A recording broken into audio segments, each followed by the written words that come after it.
Sometimes the people you trust the most are the first to empty your fridge and change the locks. I didn't read that quote in a book or hear it from some daytime talk show. I lived it. I'm Tracey, 45, born and raised in Oklahoma City. I come from a family that believes in working hard, not whining, and keeping your head down. So that's what I did, worked 2 jobs, took care of Grandma till her last breath, and inherited this modest little house she left behind. It wasn't much, but it was mine. Or so I thought. That morning, I stood in the kitchen with the sun crawling in through the dusty blinds.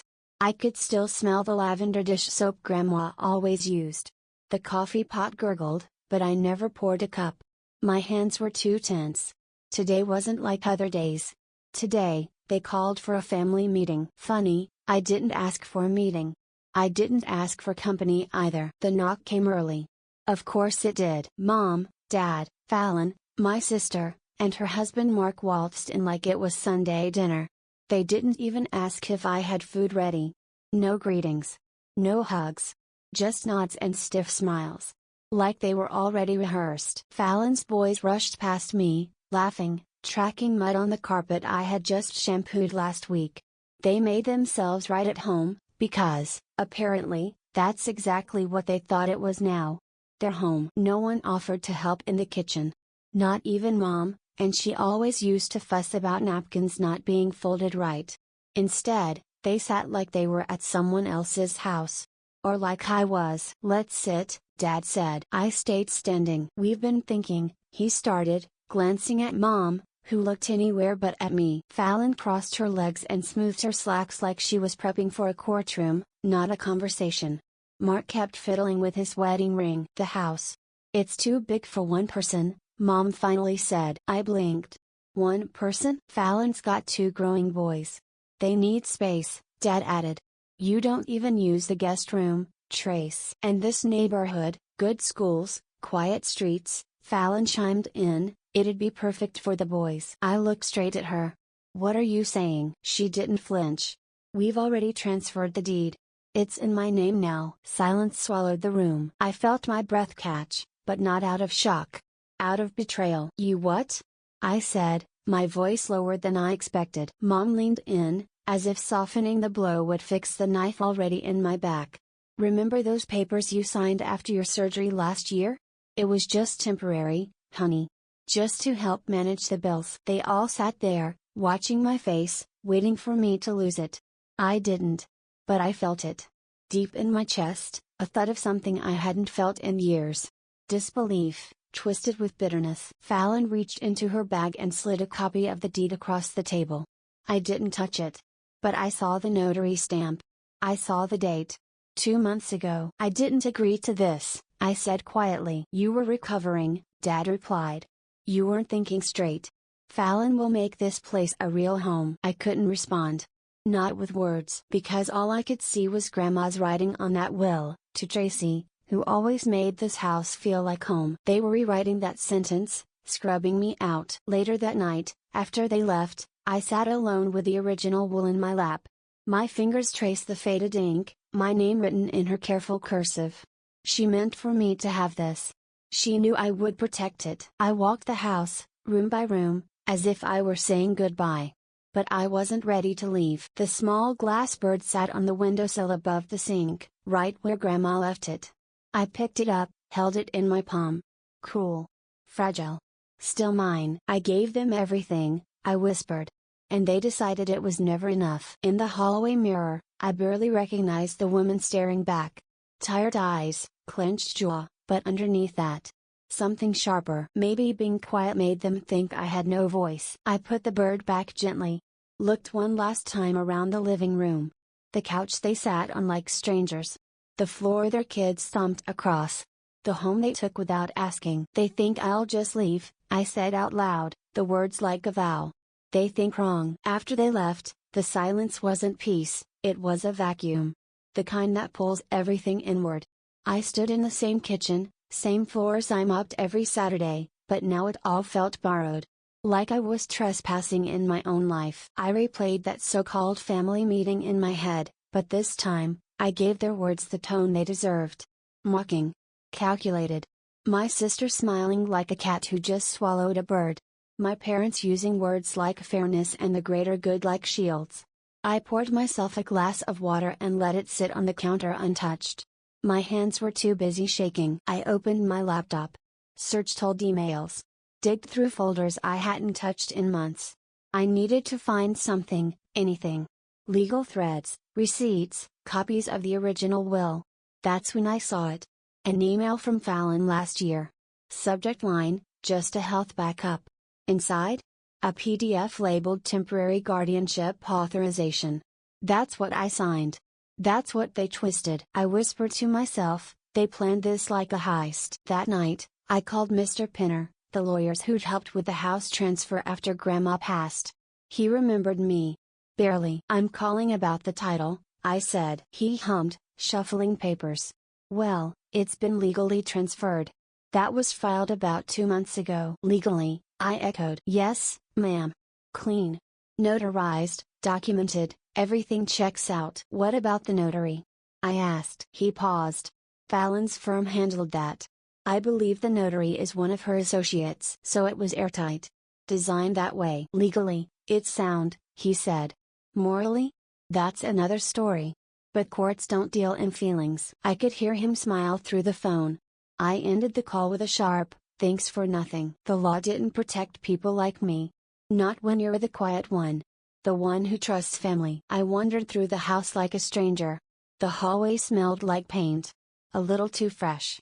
Then I noticed the frames on the wall, no longer pictures of Grandma and me, but scribbled crayon messes labeled Home Sweet Home in shaky kindergarten handwriting. I walked into the living room and spotted a receipt sticking out from under the couch cushion.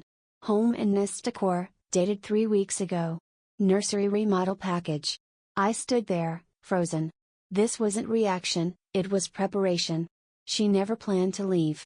This was her takeover. I opened the closet in the master bedroom. My clothes, folded once with care, now shoved into black trash bags, tossed in the corner like leftovers. On the bed? Cartoon sheets. Dinosaurs and astronauts.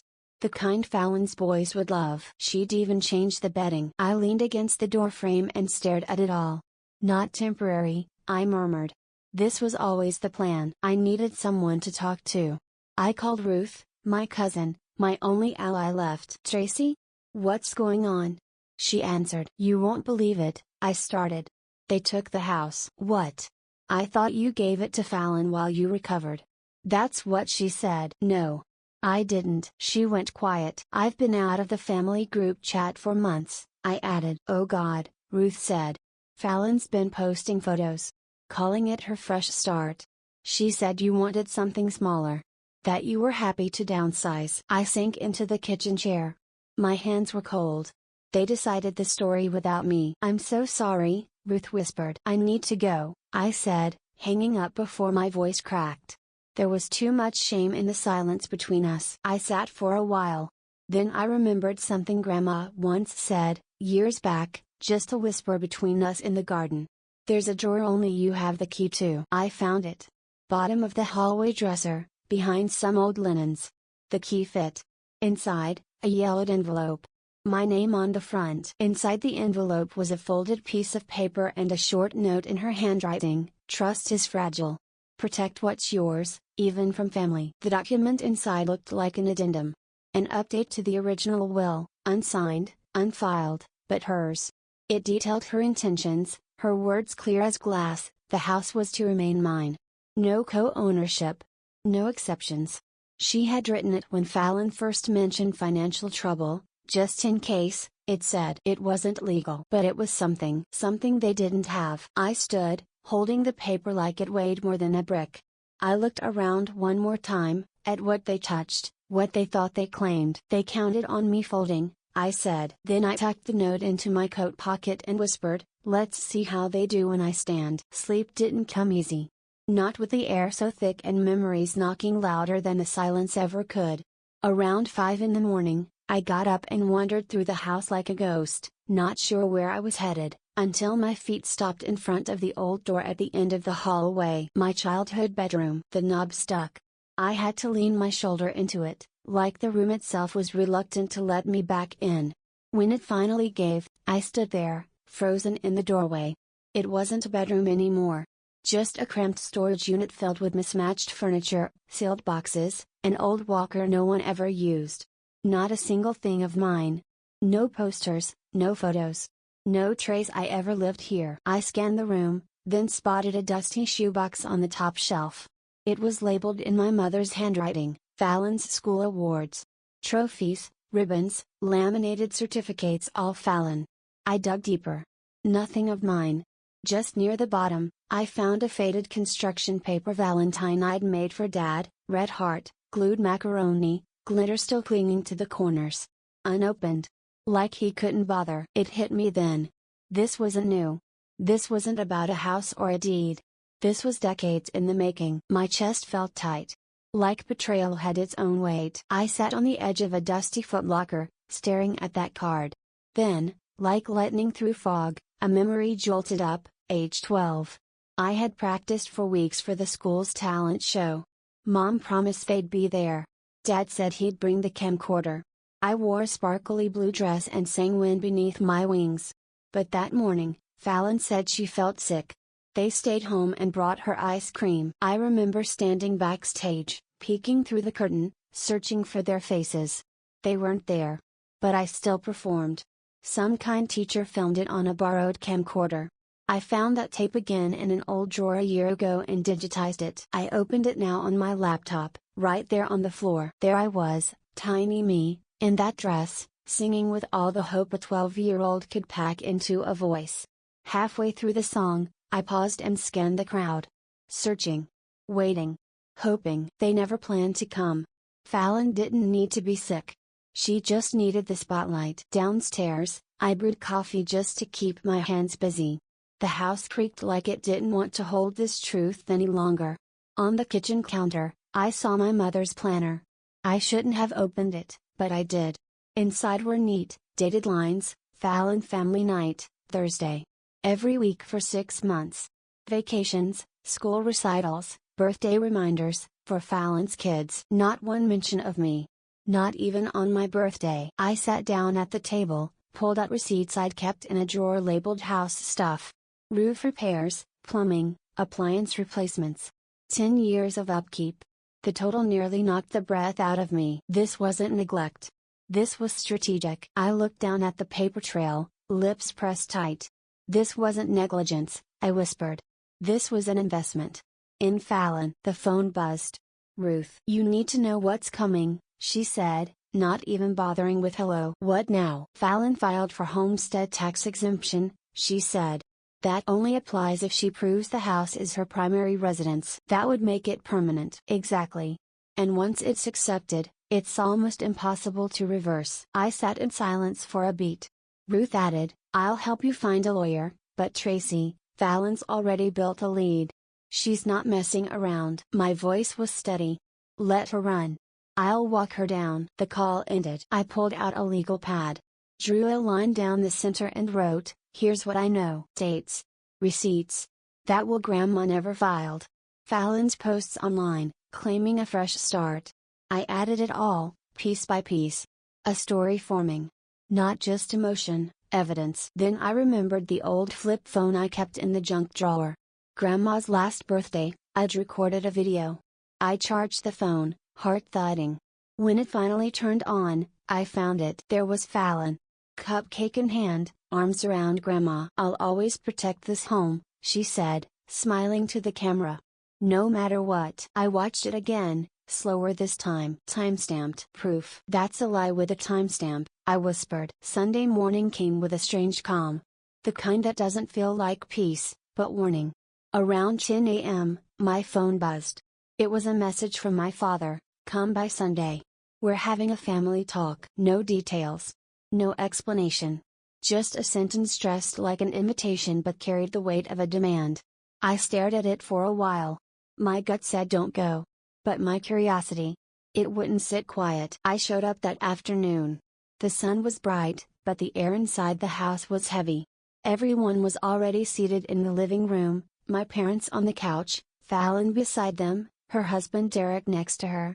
Even Aunt Lorna, who hadn't been around in years, was there with a notebook in her lap like she was taking minutes. My chair was off to the side. Not across. Not among. Just a side. That told me everything. The room looked like a courtroom. No judge. No gavel.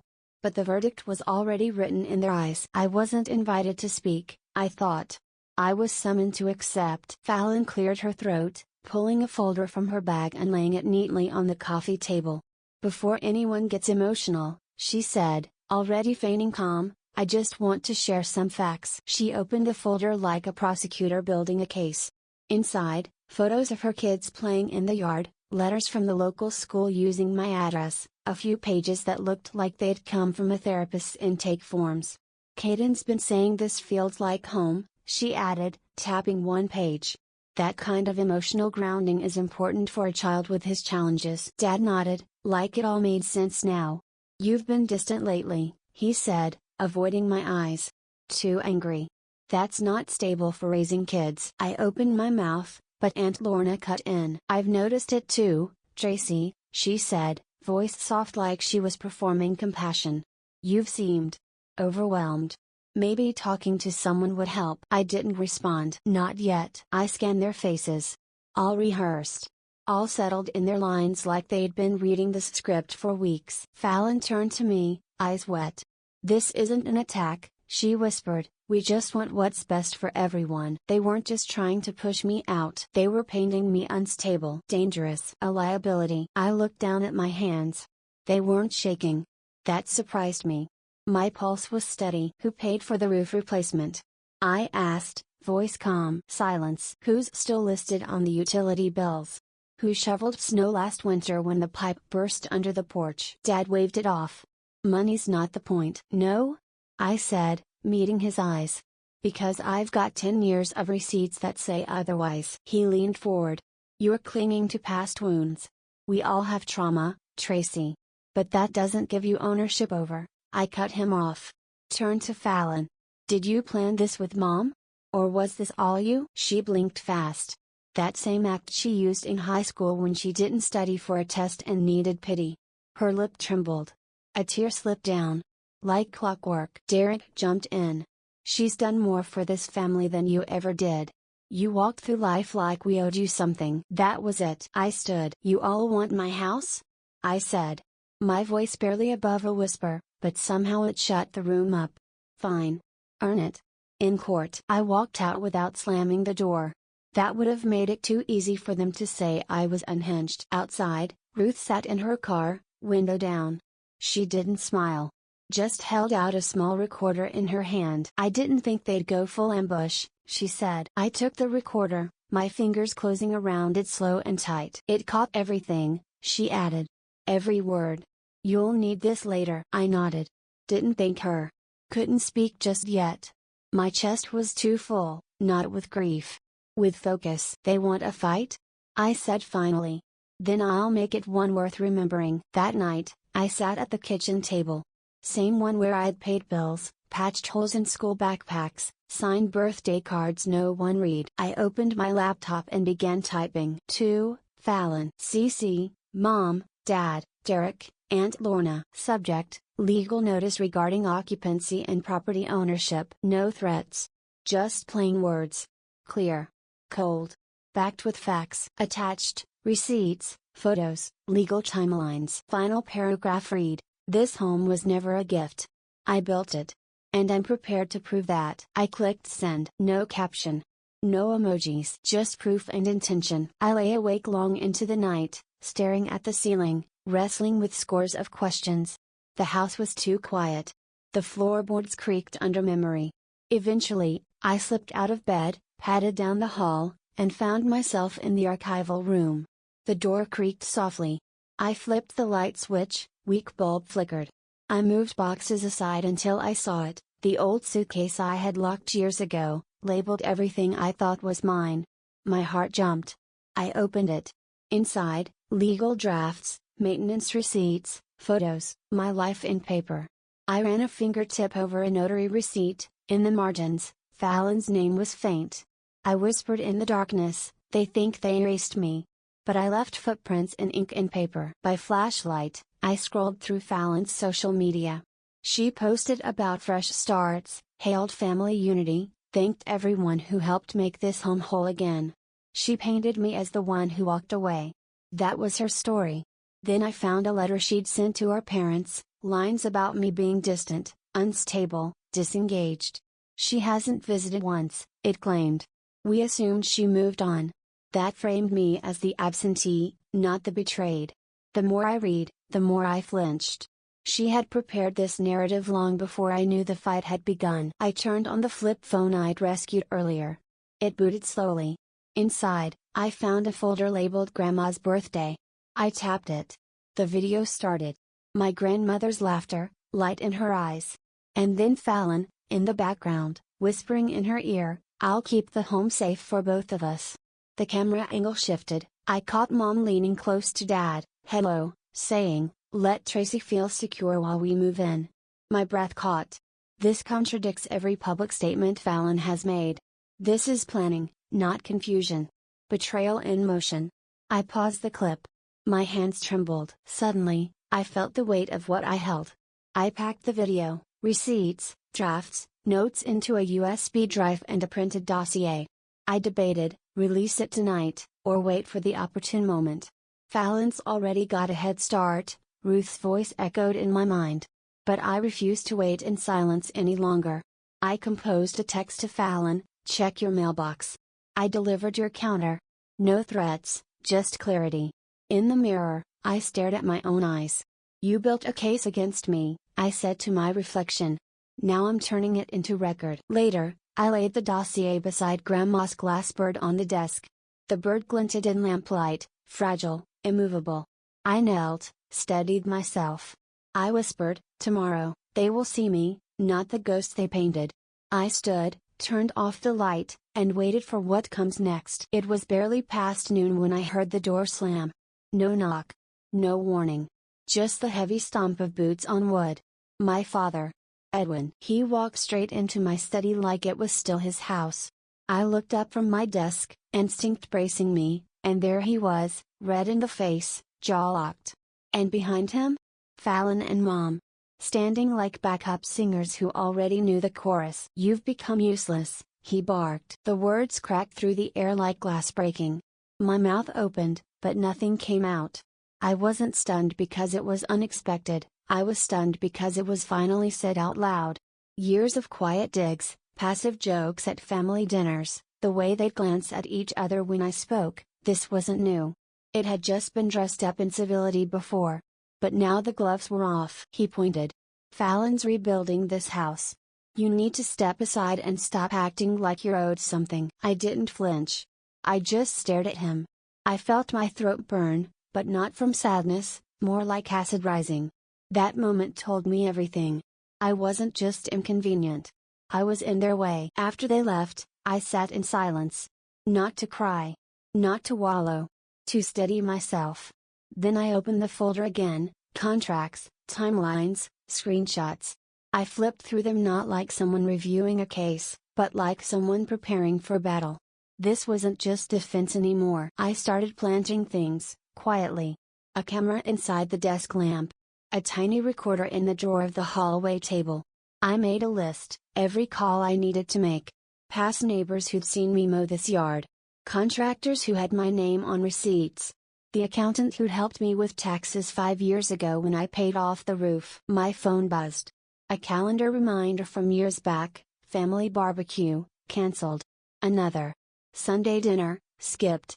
I'd been planning to show up. They just stopped telling me when things were happening. It wasn't loss that haunted me.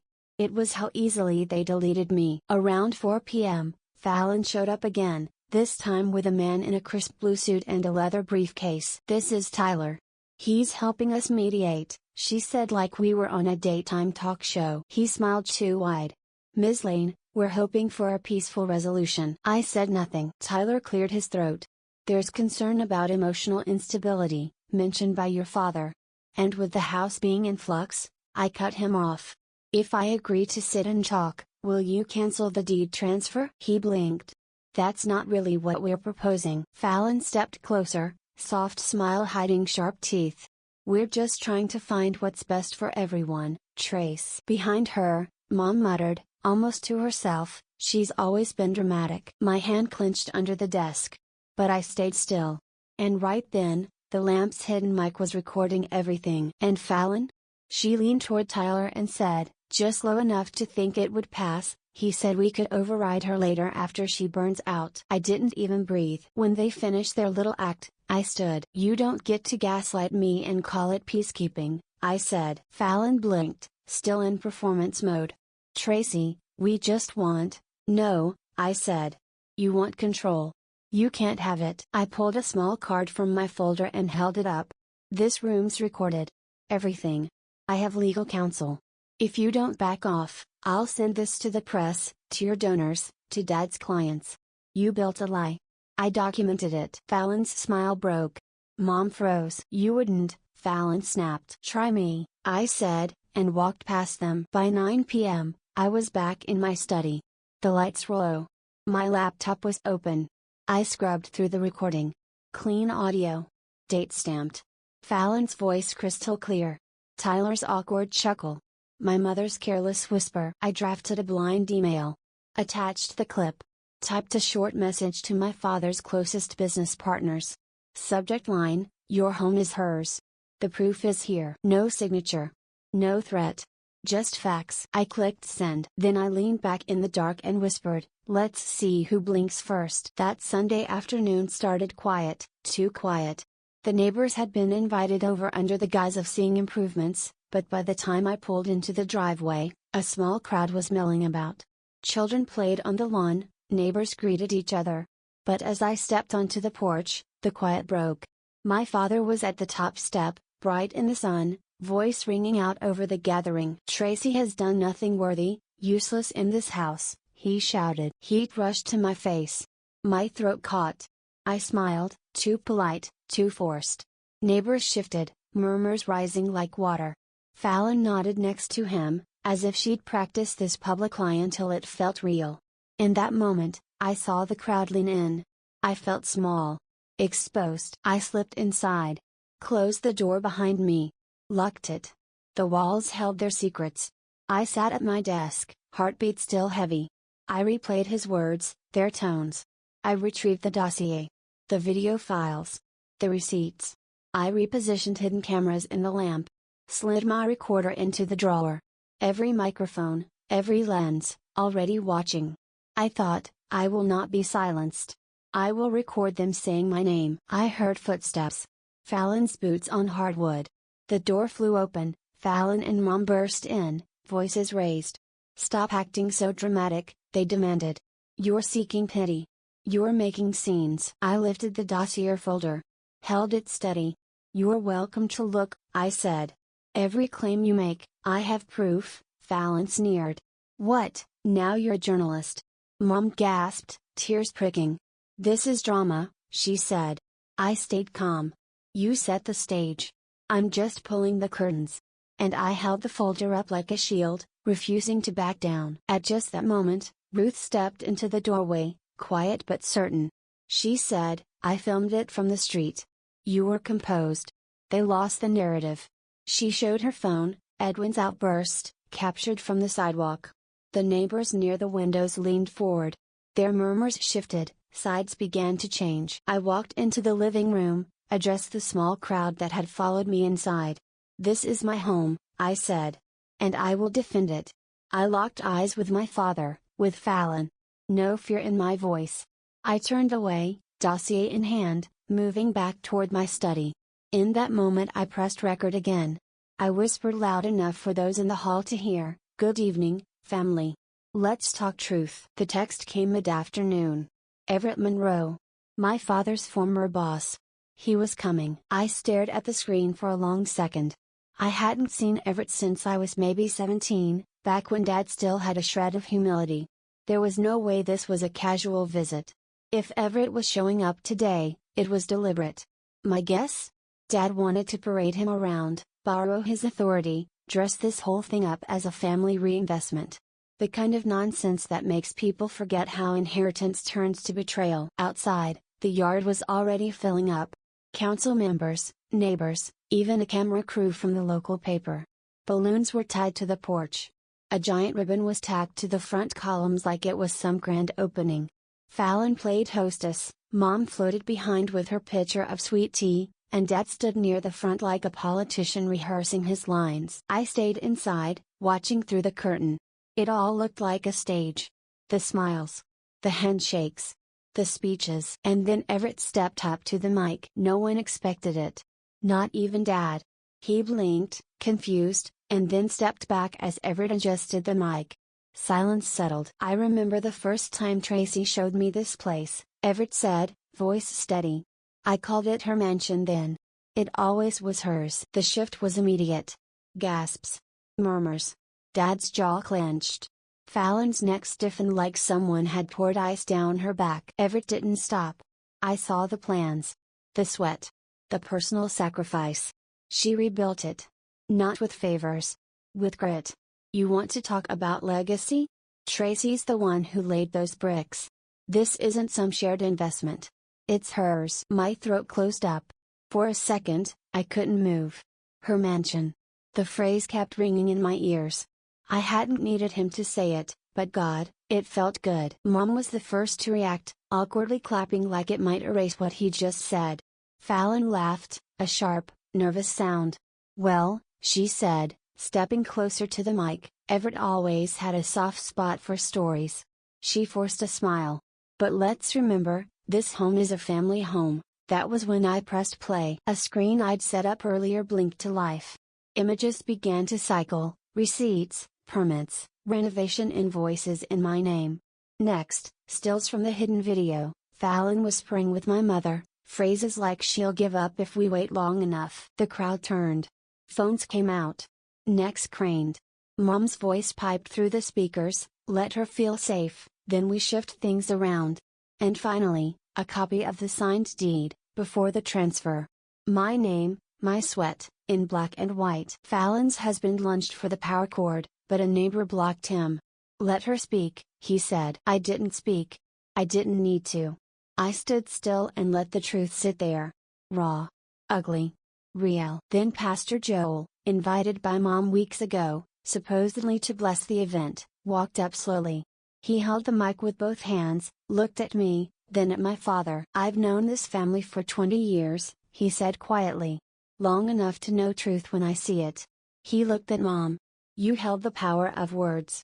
But whose heart broke first? Nobody said a word. Not even Fallon. Justice doesn't divide families, he continued. Lies do. And pride? Pride rots love from the inside. He stepped down. The silence that followed wasn't awkward, it was final. Like a door closing. People started to walk away, slow, quiet. Some glanced at me. Some nodded.